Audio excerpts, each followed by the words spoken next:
اعوذ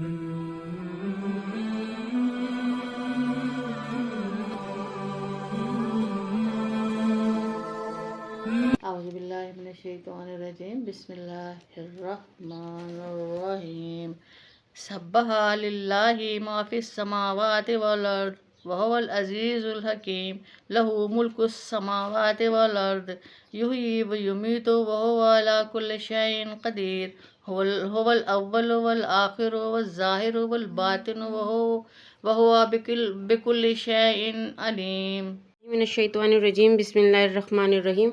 سورہ الحدید۔ اس سورت کی آیت نمبر 10 سے معلوم ہوتا ہے کہ یہ فتح مکہ کے بعد نازل ہوئی تھی۔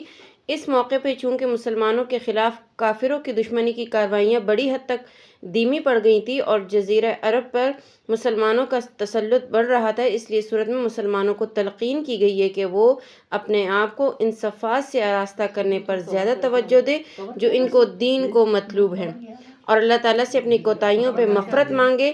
نیز انہیں ترغیب دی گئی ہے کہ وہ اللہ تعالیٰ کے راستے میں اپنا مال خرچ کرے اور آخرت کی بہبود کو دنیا کے مال و دولت پہ ترجیح دے، جس کے نتیجے میں انہیں آخرت میں ایک ایسا نور عطا ہوگا جو انہیں جنت تک لے جائے گا، جبکہ منافق لوگ اس نور سے محروم کر دیے جائیں گے۔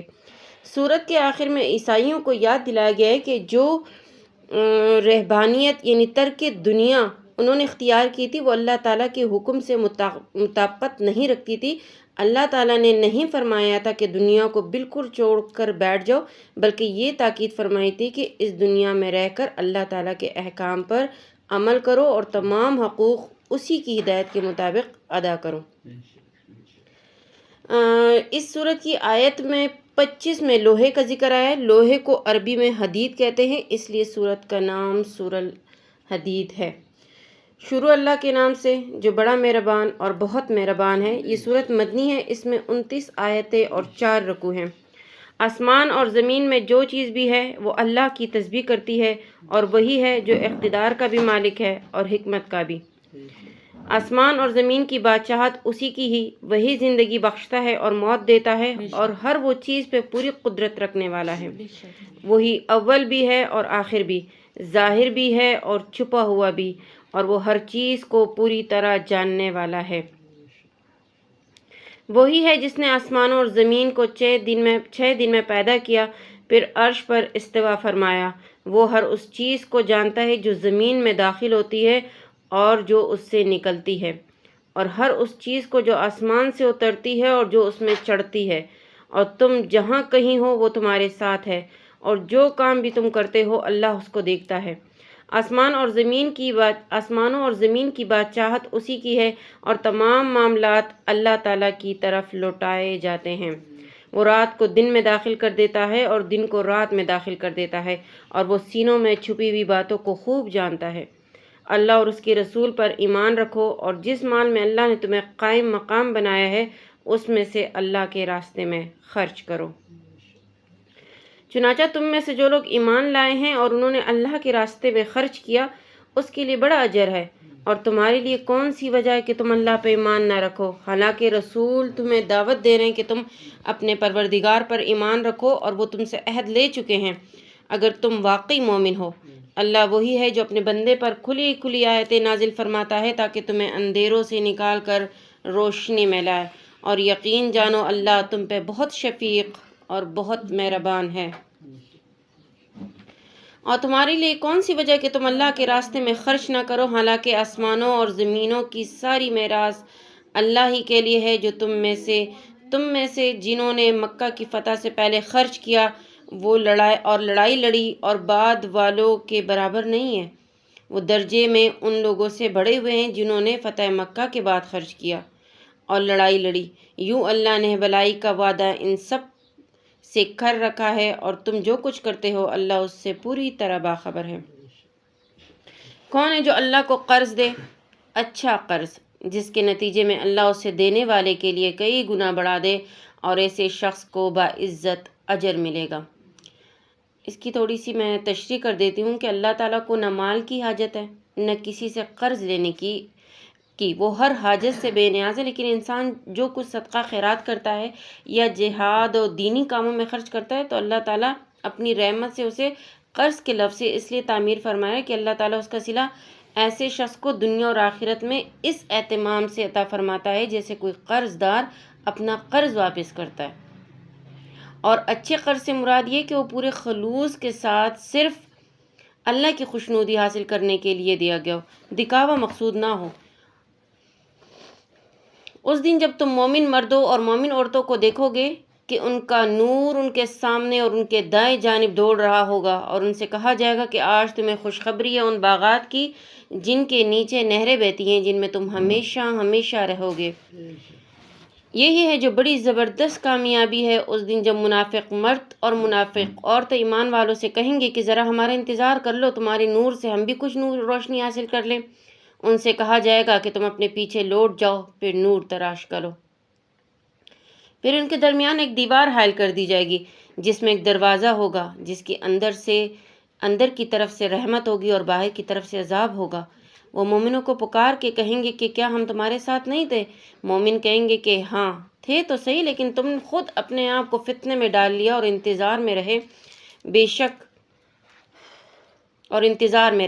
شک میں پڑے رہے اور جھوٹی آرزوؤں نے تمہیں دھوکے میں ڈالے رکھا، یہاں تک کہ اللہ کا حکم آ گیا اور بڑا دھوکے باز یعنی شیطان تمہیں اللہ کے بارے میں دھوکہ ہی دیتا رہا۔ چنانچہ آج نہ تم سے کوئی فدیہ قبول کیا جائے گا، نہ ان لوگوں سے جنہوں نے کھلے بندوں کفر اختیار کیا تھا۔ تمہارا ٹھکانہ دوزخ ہے، وہی تمہاری رکھوالی ہے، اور یہ بہت برا انجام ہے۔ جو لوگ ایمان لے آئے ہیں، کیا ان کے لیے اب بھی وقت نہیں آیا کہ ان کے دل اللہ کے ذکر کے لیے اور جو حق اترا ہے اس کے لیے پسیج جائیں، اور وہ ان لوگوں کی طرح نہ بنے جن کو پہلے کتاب دی گئی تھی، پھر ان پر ایک لمبی مدت گزر گئی اور ان کے دل سخت ہو گئے، اور آج ان میں سے بہت سے نافرمان ہیں۔ خوب سمجھ لو کہ اللہ زمین کو اس کے مردہ ہو جانے کے بعد زندگی بخشتا ہے۔ ہم نے تمہارے لیے نشانیاں کھول کھول کے واضح کر دی ہیں تاکہ تم سمجھ سے کام لو۔ یقیناً جو صدقہ دینے والے مرد اور صدقہ دینے والی عورتیں ہیں، انہوں نے اللہ کو قرض دیا ہے، اور اچھا قرض۔ ان کے لیے صدقے کا کئی گنا بڑھا دیا جائے گا اور ان کے لیے باعزت اجر ہے۔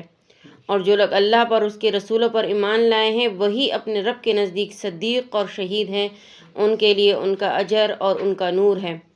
اور جن لوگوں نے کفر اپنا لیا ہے اور ہماری نشانیوں کو جھٹلایا، وہ دوزخی لوگ ہیں۔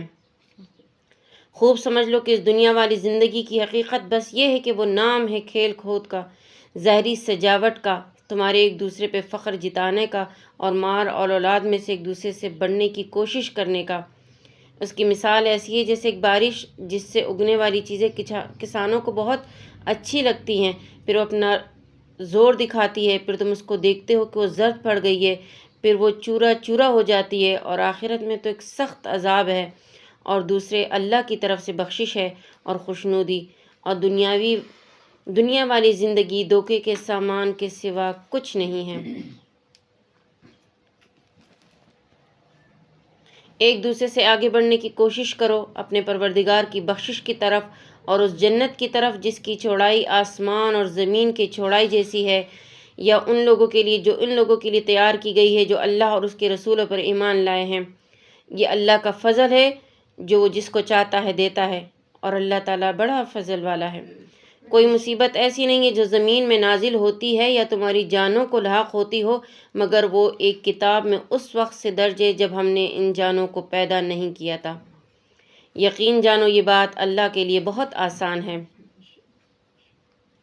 کتاب سے مراد یہاں لوح محفوظ ہے جس میں اللہ تعالیٰ نے قیامت تک ہونے والے تمام واقعات جو ہے وہ لکھے گئے ہیں، اس لیے تاکہ جو چیز تم سے جاتی رہے اس پہ تم غم میں نہ پڑو، اور جو چیز اللہ تمہیں عطا فرما دے اس پہ تم اتراؤ نہیں۔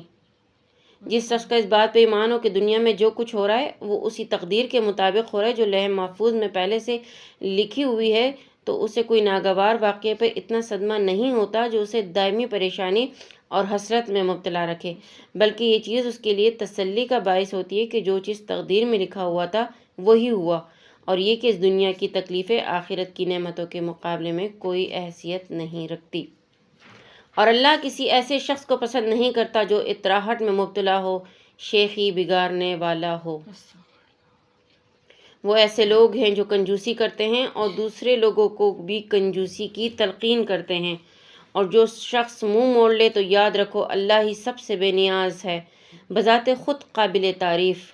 حقیقت یہ ہے کہ ہم نے اپنے پیغمبر کو کھلی ہوئی نشانیاں دے کر بھیجا اور ان کے ساتھ کتاب بھی اتاری اور ترازو بھی، تاکہ لوگ انصاف پہ قائم رہے، اور ہم نے لوہا اتارا جس میں جنگی طاقت بھی ہے اور لوگوں کے لیے دوسرے فائدے بھی، اور یہ اس لیے تاکہ اللہ جان لے کہ کون ہے جو اس کو دیکھے بغیر اس کے دین کی اور اس کے پیغمبر کی مدد کرتا ہے۔ چونکہ اس صورت میں اللہ تعالیٰ کے راستے میں اپنا مال خرچ کرنے کی ترغیب دی گئی ہے، اس لیے یہاں فرمایا جا رہا ہے کہ جو لوگ تقدیر پر ایمان نہیں رکھتے وہ اپنا مال کو تنہا اپنی کوشش کا پل سمجھ کر شیخی بگاڑتے رہتے ہیں اور نیک کاموں کے لیے کچھ خرچ کرنے میں کنجوسی سے کام لیتے ہیں۔ یقین رکھو کہ اللہ بڑی قوت کا، بڑے اقتدار کا مالک ہے، اور ہم نے نوح کو اور ابراہیم کو پیغمبر بنا کر بھیجا اور ان دونوں کی اولاد میں نبوت اور کتاب کا سلسلہ جاری رکھا۔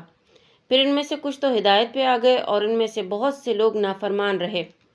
پھر ہم نے ان کے پیچھے انہی کی نقش قدم پر اپنے اور پیغمبر بھیجے، اور ان کے پیچھے عیسیٰ بن مریم کو بھیجا اور انہیں انجیل عطا کی، اور جن لوگوں نے ان کی پیروی کی ان کے دلوں میں ہم نے شفقت اور رحم دلی پیدا کر دی۔ یوں تو شفقت اور رحم دلی سارے ہی انبیاء کرام کی تعلیمات میں شامل رہی ہے، لیکن حضرت عیسیٰ علیہ السلام کی تعلیمات میں اس پر بہت زور دیا گیا تھا۔ وہ بظاہر ان کی شریعت میں جہاد اور قتال کے احکام بھی نہیں تھے، اس لیے ان کے متبعین میں شفقت اور رحمت کا پہلو بہت نمایاں تھا۔ اور جہاں تک رہبانیت کا تعلق ہے انہوں نے خود ایجاد کر لی تھی، ہم نے اس کو ان کے ذمہ واجب نہیں کیا تھا۔ رہبانیت کا مطلب یہ کہ دنیا کی لذتوں سے الگ رہنا۔ حضرت عیسیٰ علیہ السلام کے آسمان پہ اٹھائے جانے کے کافی عرصے بعد عیسائیوں نے ایک خانقاہی نظام ایسا بنایا تھا کہ جو لوگ اس میں داخل ہو جاتے وہ دنیا سے الگ تلگ رہتے، نہ شادی کرتے، نہ دنیا کی کسی لذت میں حصہ لیتے، اور نہ اس خانقاہی کی نظام کو رہبانیت کہا جاتا تھا۔ لیکن انہوں نے اللہ کی خوشنودی حاصل کرنی چاہی، پھر اس کی ویسی رعایت نہ کر سکے جیسے اس کا حق تھا۔ غرض ان میں سے جو ایمان لائے تھے ان کو ہم نے ان کا اجر دیا، اور ان میں سے بہت سے لوگ نافرمان ہی رہے۔ اے ایمان والو، اللہ سے ڈرو، اس کے پیغمبر پہ ایمان لاؤ تاکہ تمہیں اپنی رحمت کے 2 حصے عطا فرمائے، اور تمہارے لیے وہ نور پیدا کرے جس کے ذریعے تم چل سکو، اور تمہاری بخشش فرما دے، اور اللہ بہت بخشنے والا اور بہت مہربان ہے، تاکہ اہل کتاب کو معلوم ہو جائے کہ اللہ کے فضل میں کسی چیز پر انہیں کوئی اختیار نہیں ہے، اور یہ کہ فضل تمام تر اللہ کے ہاتھ میں ہے، اور وہ جس کو چاہتا ہے عطا فرماتا ہے، اور اللہ فضل عظیم کا مالک ہے۔ اس فقرے میں اہل کتاب کا تذکرہ فرماتے ہیں کہ 2 اہم حقیقتوں کی طرف اشارہ کیا گیا۔ ایک یہ کہ جو یہودی یا عیسائی آن حضرت صلی اللہ علیہ وسلم پہ ایمان نہیں لائے تھے، ان میں سے ایک بہت بڑی تعداد ایسے لوگوں کی تھی جو صرف حسد کے مارے ایمان سے محروم رہے کہ نبی آخر الزمان صلی اللہ علیہ وسلم بنی اسرائیل کے بجائے بنو اسماعیل میں کیوں بھیج دیے گئے۔ ان سے کہا جا رہا ہے کہ نبوت اللہ کا فضل ہے، وہ جسے چاہتا ہے عطا فرماتا ہے، یہ تمہارے اختیار کا معاملہ نہیں ہے کہ جس کو تم چاہو اسی کو دیا جائے۔ دوسری حقیقت یہ ہے کہ عیسائیوں میں ایک زمانے میں یہ طریقہ عام ہو گیا تھا کہ عیسائی پادری پیسے لوگوں کے لیے مغفرت نامے جاری کر دیتے تھے۔ وہ مغفرت نامہ مرنے والوں کے ساتھ دفن کیا جاتا تھا، اور یہ سمجھا جاتا تھا کہ مغفرت اس کے پروانے سے مردے کی بخشش ہو جائے گی۔ آیت کریمہ نے بتایا کہ اللہ تعالیٰ کا فضل کسی بندے کے اختیار میں نہیں ہوتا، یہ تمام تر اللہ کے اختیار میں ہے کہ وہ کس کو اپنی مغفرت اور رحمت سے نوازے۔ واللہ سبحانہ و تعالیٰ عالم۔ صدق اللہ العظیم۔